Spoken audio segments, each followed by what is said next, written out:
Lorry ಮತ್ತು ಕಾರಿನ ನಡುವೆ ನಡೆದ ಭೀಕರ ಅಪಘಾತದಲ್ಲಿ ದೇವರ ದರ್ಶನ ಪಡೆದು ಹಿಂದಿರುಗುತ್ತಿದ್ದ ಒಂದೇ ಕುಟುಂಬದ 4 ಮೃತಪಟ್ಟಿರುವ ಘಟನೆ ತುಮಕೂರಿನಲ್ಲಿ ನಡೆದಿದೆ.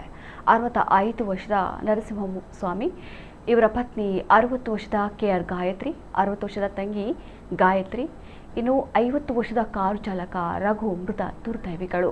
ಈ ಕುಟುಂಬ ತುಮಕೂರಿನ ದೇವರಾಯನದುರ್ಗ ದೇವಸ್ಥಾನಕ್ಕೆ ಹೋಗಿ ದರ್ಶನ ಪಡೆದು ವಾಪಸ್ಸು ತಮ್ಮ ಊರಿಗೆ ಮರಳುತ್ತಿದ್ದಾಗ ಗೊಬ್ಬರ ತುಂಬಿದ್ದ ಲಾರಿ ಕಾರಿಗೆ ಡಿಕ್ಕಿ ಹೊಡೆದ ಪರಿಣಾಮ ಈ ದುರಂತ ಸಂಭವಿಸಿದೆ.